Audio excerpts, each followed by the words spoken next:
보다 더 저희가 기념해야 될 또 그리고 기억해야 될 축복인 이유는 부활을 하시지 않으셨다면 아무리 이 땅에 위대한 많은 성인들이 오셨어도 부활하지 않으면 의미가 없습니다. 왜냐하면 그 말은 죽음을 이기지 못했다는 얘기입니다. 많은 영웅들이 있었고 위대한 인물들이 있었지만 죽음의 그 권세, 그 죽음의 법을 이기지 못하면 그 모든 것은 의미가 없는 것입니다. 그렇기 때문에 예수님이 부활하셨다는 것은 이때까지 인류 역사상 아무도 해결하지 못했던 그 죽음의 문제를 예수님은 정확하게 예언된 대로 성경대로 3일 만에 부활하셨다 이렇게 써 있으면서 저희가 받은 축복을 지금 주신 것입니다. 근데 그 축복에 대한 요약이 바로 오늘 로마서 4장 25절입니다. 이렇게 써 있지요. 예수는 우리가 범죄한 것 때문에 내줌이 되셨고 한마디로 죽임을 당하셨고 우리를 의롭다 하시기 위하여 살아나셨느니라. 이게 무슨 말입니까? 이제 우리는 의인이란 얘기입니다. 비록 저희가 오늘도 시작할 때 죄를 고백하는 회개 기도를 하지만 그것은 우리의 양심상의 신앙의 고백인 것이고 하나님 보시기에 우리는 영원히 의인인 줄 믿습니다. 믿으십니까? 우리는 죄를 항상 짓지만 하나님은 이미 법적으로 해결하셨습니다. 죄와 사망의 법에서 생명의 성령의 법으로 옮겼다. 판사가 법을 땅땅땅 해서 선포하듯이 죄의 법, 사망의 법이 이제는 끝난 겁니다. 뭘로 말입니까? 생명의 법, 부활하셨기 때문에 있는 생명의 법, 그리고 성령의 법으로 끝난 것입니다. 저희는 더 이상 죄인이 아닙니다. 다만 나는 의인이기 때문에 이제는 막 살아도 돼 하면 안 되기 때문에 우리는 늘 신앙의 그 죄책감과 양심, 늘 죄를 안 지으려고 해도 지을 수밖에 없는 우리를 불쌍히 여겨달라는 하나님의 어떤 게 드리는 고백인 것이지, 하나님 보시기에 우리는 영원히 의인입니다. 죄가 있으면 천국 못 가기 때문입니다. 근데 하나님은 우리를 신분상 하나님의 영원한 자녀요, 영원한 하나님의 의인으로 우리를 지금 삼으신 줄을 믿습니다. 이것이 부활의 축복입니다. 구약엔 안 그랬습니까? 네, 안 그랬습니다. 구약에는 죄를 지으면 회개하지 않은 하나님이 떠나가시기도 하십니다. 제가 자주 말씀드리지만 사울 왕이 회개하지 않았기 때문에 이스라엘 초대 왕 사울에게는 성령이 떠나가셨습니다. 그러나 다윗은 범죄한 이후에 간음의 범죄를 일으키고 하나님께 회개하니까 성령께서 머무시고 그 죄를 넘어가셨습니다. 오늘 그래서 부활하심으로써 저희의 신앙의 구조가 싹 다 바뀌었습니다. 예루살렘으로 가서 우리 오늘 어린이 예배 때 배웠지만 양과 염소를 데리고 그것도 흠 없이 저 위에 가버나움이나 갈릴리에서부터 사는 사람들은 몇백 킬로를 와야 되는데 걸어서 오다가 돌에 부딪히거나 해서 흠이 나면 그거 못 씁니다. 기껏 끌고 왔구만. 시장에서 사가지고 현실적으로 원리적으로는 다시 가서 갖고 와야 되는데 그러면 세워라 내워라 너무 오래 걸리니 현실적으로는 예루살렘 주위의 시장에서 사서 흠없고 깨끗한 양으로 하나님께 제물을 바쳤던 그것이 유대인의 제사였습니다. 그러나 우리는 이제 뭡니까? 내가 성전이고 더 이상 예루살렘을 향해서 어디 향해가지고 기도하고 할 필요 없습니다. 다니엘처럼 내가 성전이지 않습니까? 여기는 예배당입니다.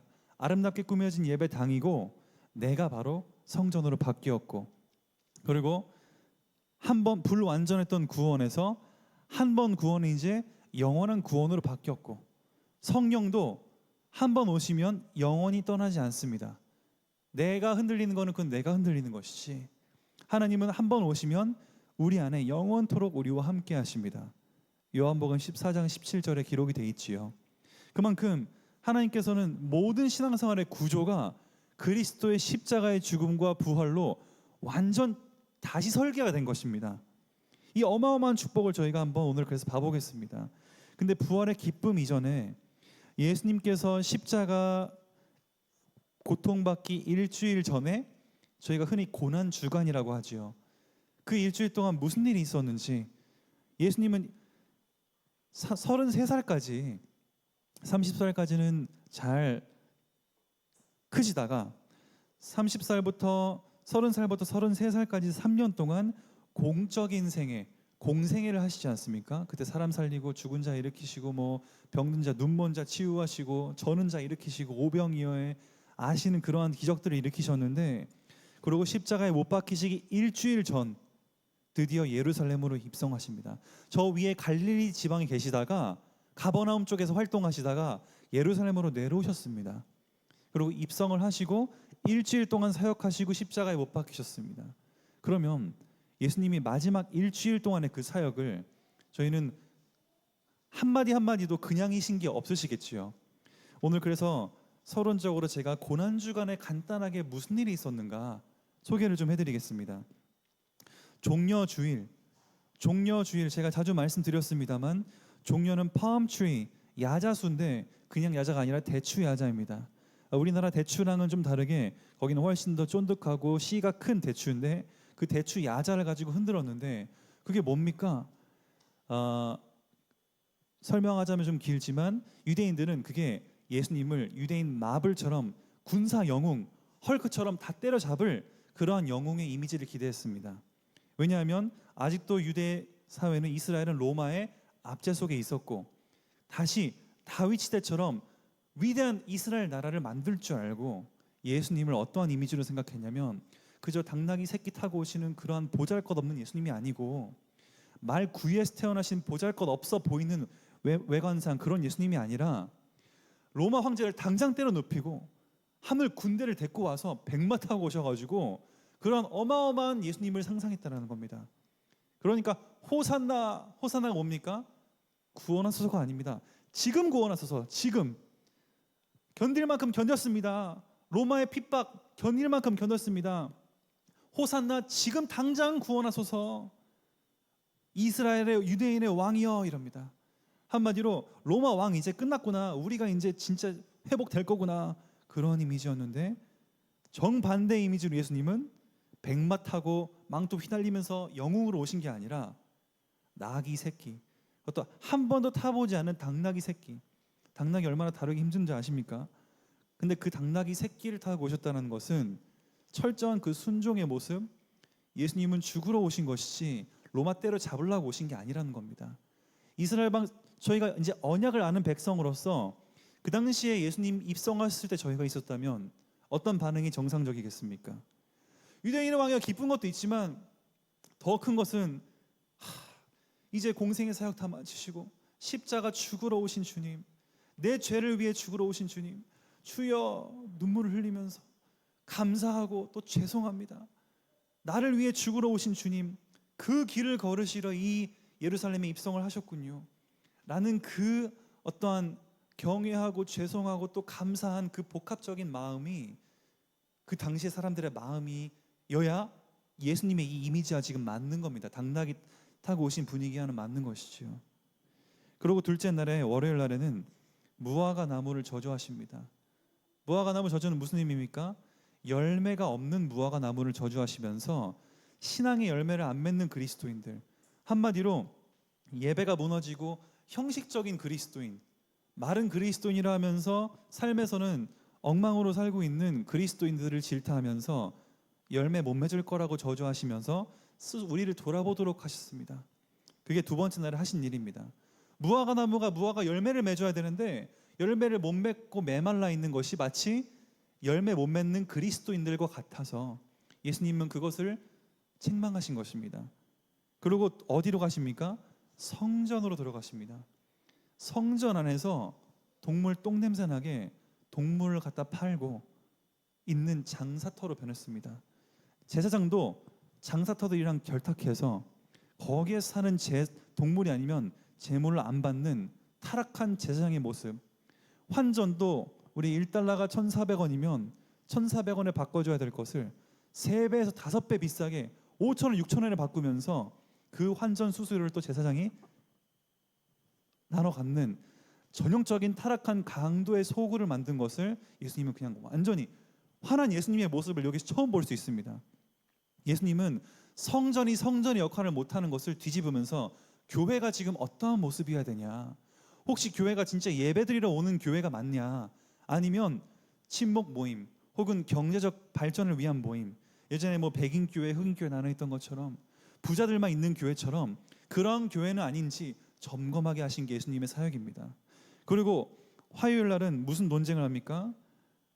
은근히 예수님 비꼬면서, 예수님 그러면 예수님이 짱이면 세금은 내야 됩니까 말아야 됩니까?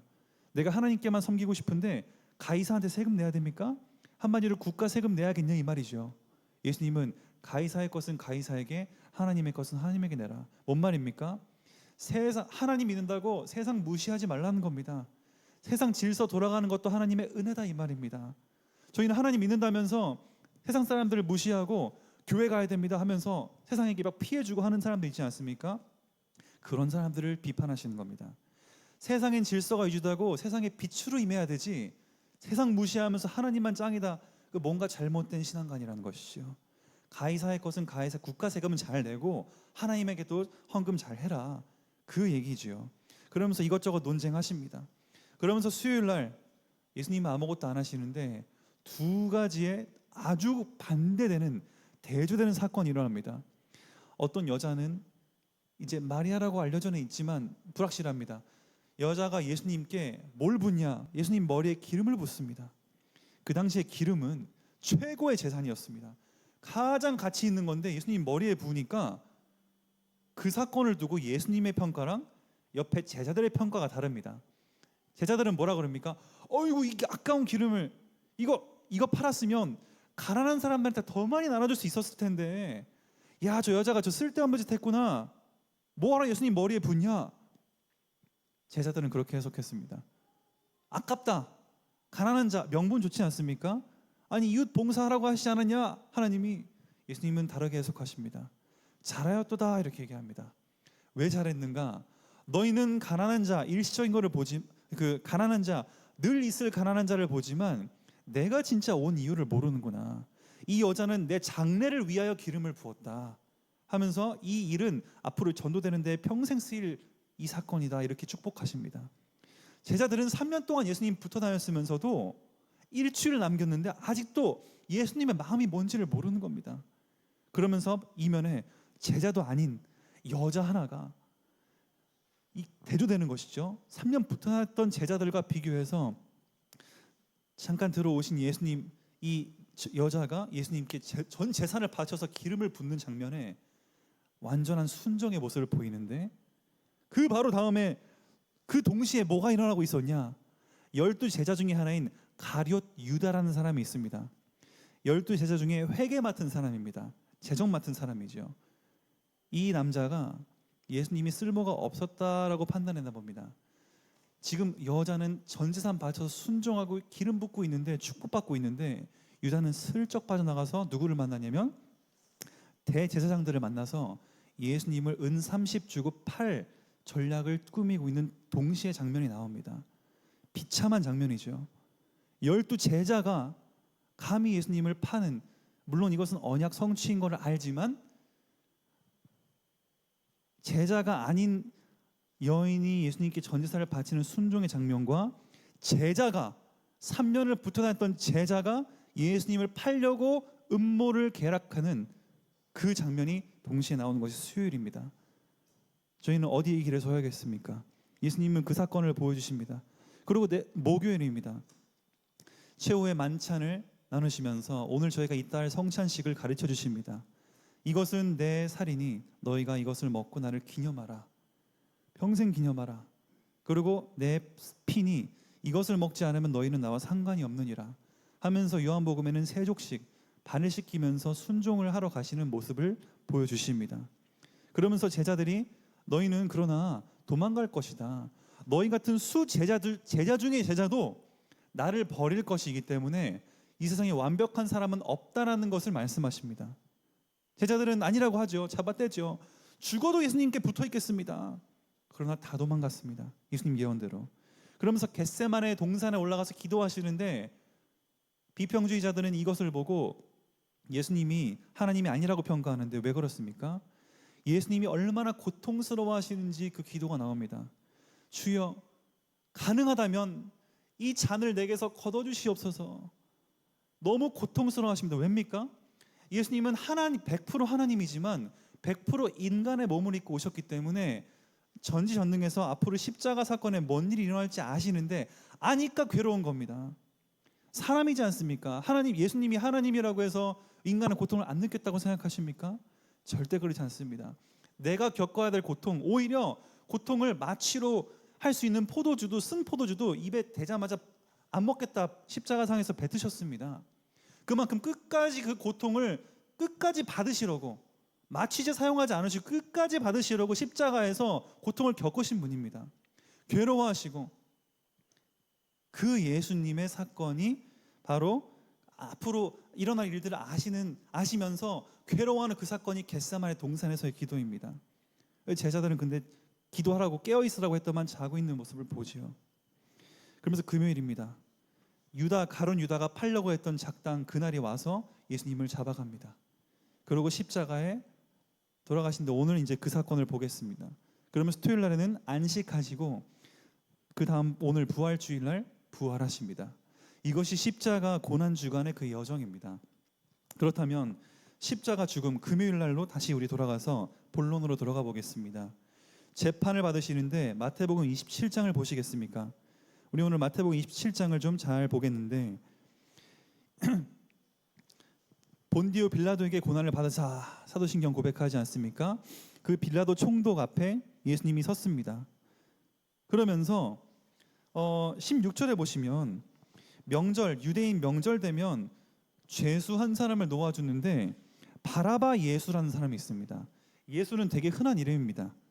그러니까 바라바도 예수고 그리스도도 예수, 둘 다 예수인 거죠. 하필 어느 예수를 놓아주겠냐? 바라바라 하는 유명한 소문난 연쇄 살인범이 있는데 그 사람을 놓아주겠냐? 아니면은 그리스도라고 하는 예수를 놓아주겠냐? 어느 예수를 놓아주겠냐? 바라바를 놓아주라, 이렇게 얘기합니다. 그러면서 우리 21절에 둘 중 누구를 놓아주냐? 바라바로소이다. 22절에 빌라도가 이르되 그러면 그리스도라 하는 예수를 내가 어떻게 하랴? 죄가 없어 보이는데. 아니, 죄 있는 연쇄 살인범을 풀어주면은 죄 없는 그리스도 예수는 어쩌란 말이냐 이거죠. 그들이 다 이르되, 그들이 뭡니까? 유대인들 얘기하는 겁니다.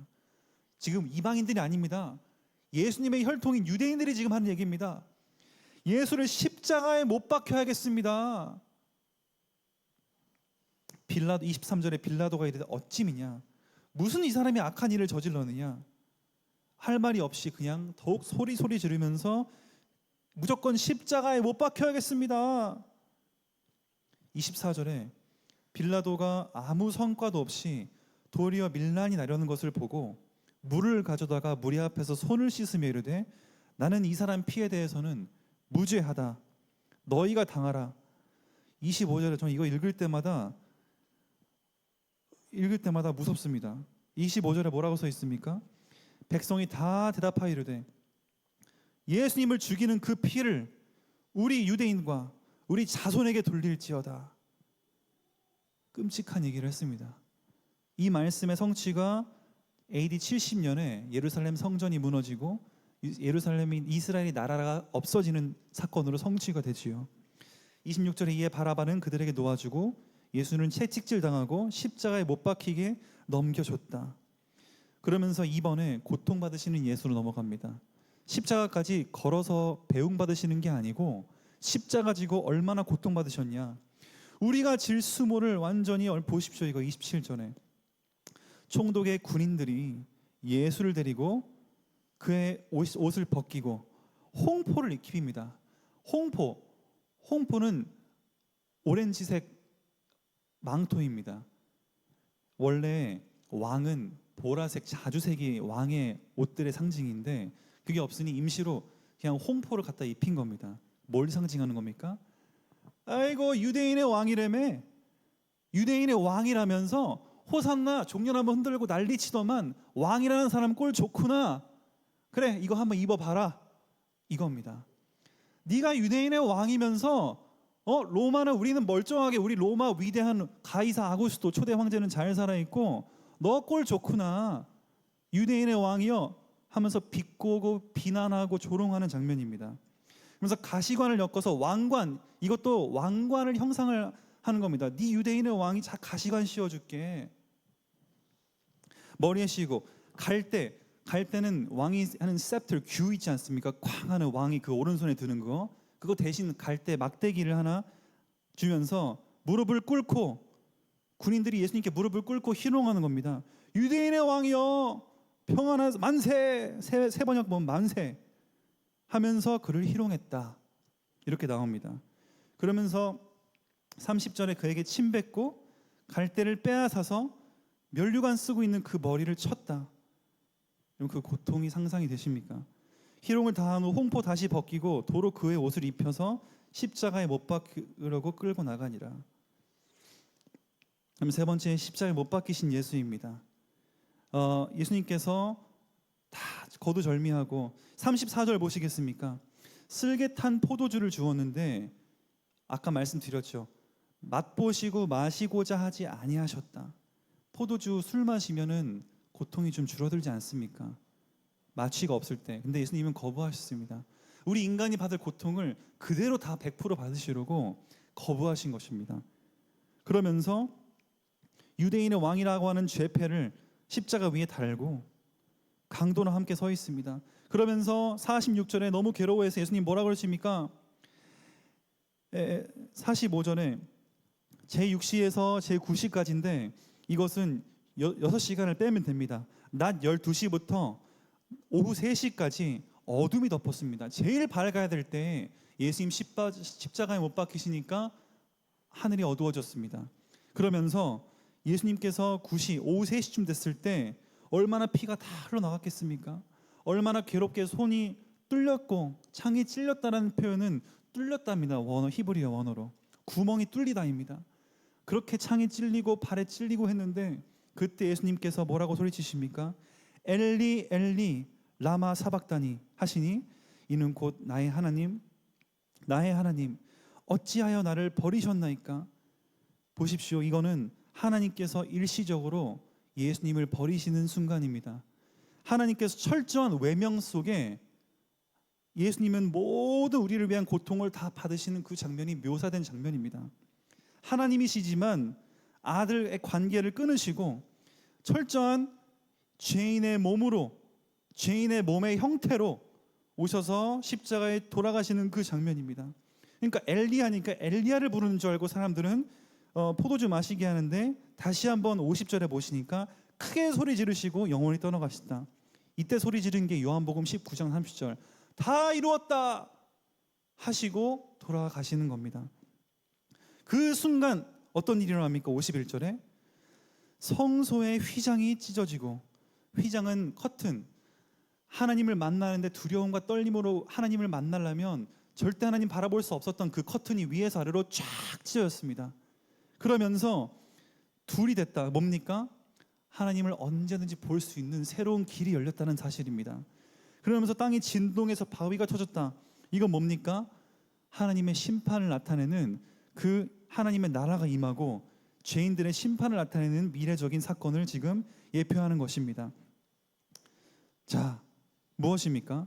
이렇게 십자가에 못 박히셨습니다. 그러면서 부활을 하십니다. 부활하신 예수님인데 오늘 드디어 이제 주일날에 부활하시는데 토요일날 어디 계셨는가? 그게 중요하겠지요. 예수님이 어디 계셨는가? 누가복음 23장 43절에 보니까 예수님께서 지옥에 가셨다라고 성경에는 써 있지만 지옥에 가신 게 아닙니다. 여기 보니까 예수께서 이르시되 내가 진실로 내게 이르노니 오늘 네가 나와 함께 낙원에 있으리라. 예수님과 함께 좌우에 강도 2명이 있었는데 예수님 제발 나를 기억해 주세요 하니까 예수님이 이렇게 말씀하십니다. 오늘 네가 나와 함께 낙원에 가 있을 것이다 이럽니다. 이 근거로 인해서 예수님은 굳이 지옥에 가실 필요가 없습니다. 사망 권세를 이기신 분이 뭐하러 지옥 가십니까? 죽음의 고통을 당하셨지만 하늘 보좌 우편에서 낙원에서 하늘나라에서 예수님은 안식하신 것입니다. 그게 십자가 죽은 3일 동안에 있으셨던 그 장소입니다. 죽으시고 부활하시기까지 3일 동안 십자가에서 죽으신 그 고통을 감당을 하시면서 보호자 우편의 하늘나라에 안식하셨던 것이죠. 그러면서 3일 만에 부활하셨는데 그 부활도 4일이 아니고 이틀이 아니고 왜 3일이냐? 고린도전서 15장 4절에 죽으시고 성경대로 사흘 만에 다시 살아나셨다. 성전을 3일 만에 재건하신다고 하셨지요. 그리고 로마서 6장 9절 그리스도께서 죽은 자 가운데 살아나셨는데 다시 죽지 아니하시고 사망이 다시 그를 주장하지 못할 줄 압니다. 사망에 두려워서 사망 권세에 우리 항상 두렵고 떨림으로 있어야 되는데 하나님은 그 사망 권세를 이기신 인류의 유일한 분이십니다. 그러면서 로마서 6장 10절 그가 죽으심은 죄에 대하여 단번에 죽으심이고 그가 살아나심은 하나님께 대하여 살아나십니다. 그러면서 로마서 8장 1, 2절 아까 말씀드린 생명의 성령의 법이 죄와 사망의 법에서 우리를 해방한 축복이 여기 있습니다. 이러므로써 창세기 3장 15절에 아담과 하와가 지은 원죄 그 원복음이 성취가 된 겁니다. 뭡니까? 여자의 후손 예수 그리스도가 뱀 사탄의 머리를 박살낼 것이다. 그게 십자가에서 이루어졌는데 아무도 죽음에서 이길 수가 없는데 다 죽으면 끝납니다만 예수님은 죽음에서 부활하심으로써 이게 성취된 겁니다. 그래서 죄의 법, 사망의 법을 깨트린 자만 사탄의 권세도 이길 수가 있는 것입니다. 마지막으로 우리에게 주어진 부활의 축복입니다. 이 예수 그리스도가 십자가에 죽고 부활하셨는데 나랑 무슨 상관이냐 하실 수 있지 않습니까? 믿는 자는 예수님과 함께 부활한 겁니다. 로마서 6장 3, 4절에 보니까 무릇 그리스도 예수와 함께 세례를 받은 우리는 그의 죽으심과 합하여 세례를 받은 줄 알지 못하느냐. 그러므로 우리가 그의 죽으심과 합하여 세례를 받음으로 그와 함께 장사 죽었나니 이는 그리스도를 죽은 자 가운데서 살리심과 같이 우리도 또한 새 생명 가운데서 행하게 하려는 것이다. 영원한 생명, 새로운 생명을 우리에게 주시려고 함께 죽고 함께 부활했습니다.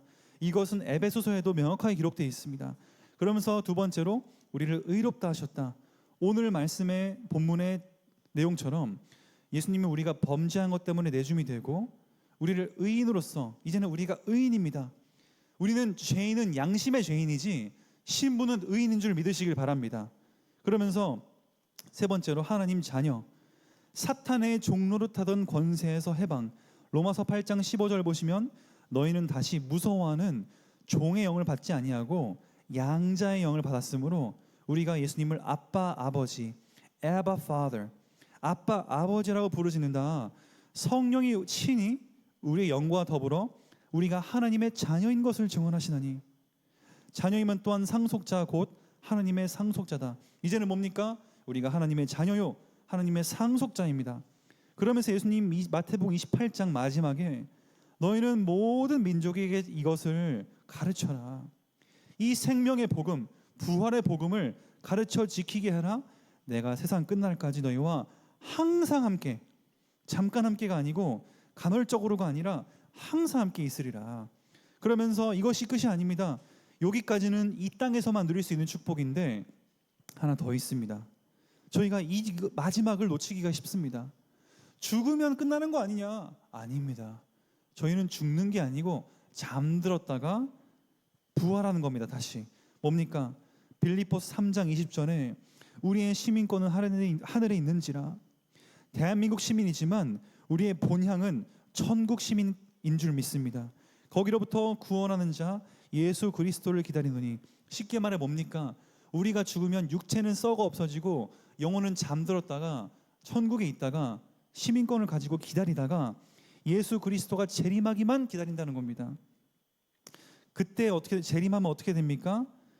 우리의 낮은 몸을 자기 영광의 몸의 형체와 같이 변하게 하시리라. 예수 그리스도가 부활하시면서 지금도 2000년 동안 썩지 않는 육신을 갖고 계시지 않습니까? 그런 몸처럼 우리도 같이 변하게 된다. 요한복음 6장 40절. 내 아버지의 뜻은 아들 예수 그리스도를 보고 믿는 자마다 영생을 얻는 이것이니 마지막 날 예수님 재림의 날에 내가 이것을 다시 살리리라. 같은 얘기입니다. 앞에랑. 그러면서 천국은 어떤 곳입니까? 새 하늘과 새 땅은 어떤 곳입니까? 계시록 21장 4절. 지금은 슬픔은 눈물이 있고 고통이 있고 하지만 거기선 더 이상 눈물이 없습니다. 고통이 없습니다. 다시는 사망이 없고 애통하는 것이나 애곡하는 것이나 아픈 것이 다시 있지 아니하니니 처음 것들, 느꼈던 그 모든 것들은 다 지나갔습니다. 이해가 안 되시죠? 아니, 아파야 행복도 있는 거 아니야? 상대성 아닙니까? 저희 상식으로 이해할 수 없는 새 하늘과 새 땅의 축복이 하나님의 새로운 그 영생의 축복이라는 사실입니다. 결론입니다. 예수님의 부활로 우리 믿는 우리는 함께 우리도 같이 부활한 것입니다. 예수님만 부활하고 우리는 아무 상관없는 게 아니라 우리가 함께 부활했고, 부활의 가장 축복은 뭡니까? 영원한 생명입니다. 이 땅에서 잠깐의 100년밖에 안 되는 인생에 너무 목매달며 살 필요가 없습니다. 우리는 그리스도를 위해 이 땅의 이 한 인생, 정말 내가 손해보기 위해서 발버둥 치지 않아도 하나님은 영원한 생명으로 다 보상을 해주십니다. 그러면서 십자가로 이루신 예수님의 사랑을 날마다 기억하며 오늘같이 성찬을 통해 하나님의 큰 은혜를 체험하시기를 예수 그리스도 이름으로 축복드립니다. 기도하겠습니다. 하나님 감사합니다. 하나님, 우리가 너무나 연약하고 부족하여 그리스도의 이 십자가의 고난과 또 십자가의 그 부활을 우리가 잊고 살았을 때가 많습니다. 하나님, 이 십자가의 그 죽음과 부활의 내용이 우리에게 영원토록 가슴속 깊이 묵상되게 해주시옵소서. 그 축복을 우리가 마음껏 누리게 해주시옵소서. 예수 그리스도 이름으로 기도드립니다. 아멘.